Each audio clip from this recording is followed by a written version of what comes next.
Every Indian fan had high hopes that Virat Kohli and Rohit Sharma will make a solid comeback in the India versus Australia series in Australia, and we would eventually end up winning the series, but that did not happen. A very warm welcome to everyone. I'm Akash Kaushik. You're watching NewsX, and India has lost the second ODI against Australia and has not just lost this match but has also lost the series. Now Team India is 2-0 down, and they will not have any kind of success in the ODI bilateral series. This series was very important, especially because of Virat Kohli and Rohit Sharma, and considering their future in ODI cricket, but both of them performed very differently in this match. Virat Kohli scored a duck, and this was the first time in his entire ODI career of 17 long years that he was out on a duck consecutively. He went out on a duck in Perth against Australia in the last match as well,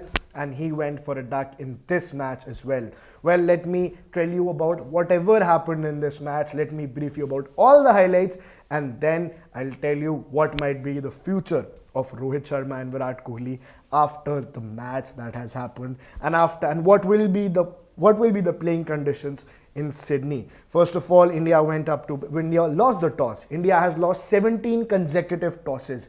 This is not a normal thing. There's only 0.something% chance that you lose 17 tosses continuously, and something is wrong with the toss. First it was Rohit Sharma, he did not win the toss.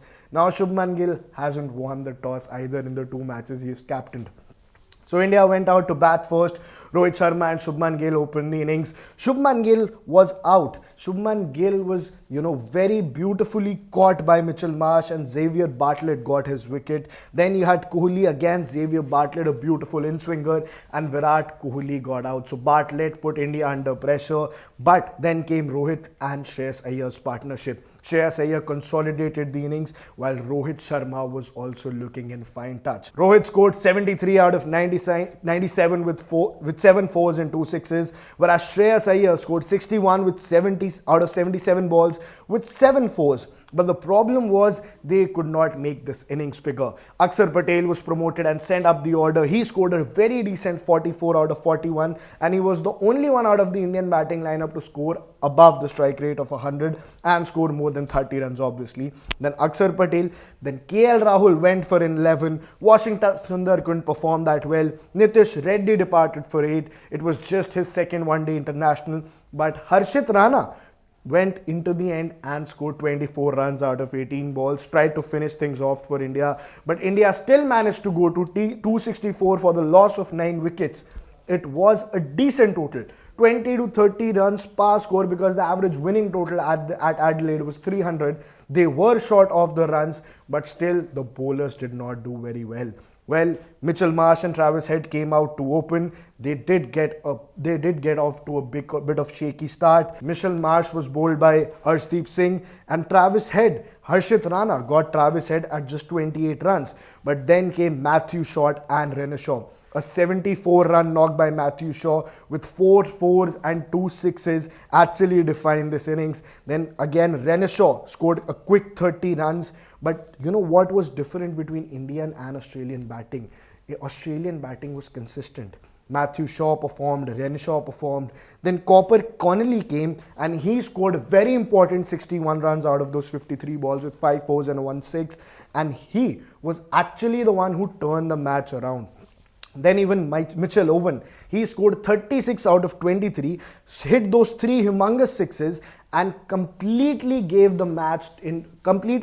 the match in Australia's pocket. And Australia was never out of the match, especially in the last 15 overs. And the major reason was weak bowling. Indian bowlers were absolutely smashed. Harshit Rana did pick up 2 wickets, but he leaked 59 runs in the quota of his 8 overs with an economy of 7.4. Siraj bowled well, bowled at an economy of 4.9, got 1 wicket. So did Arshdeep, 4.9 economy, got 2 wickets.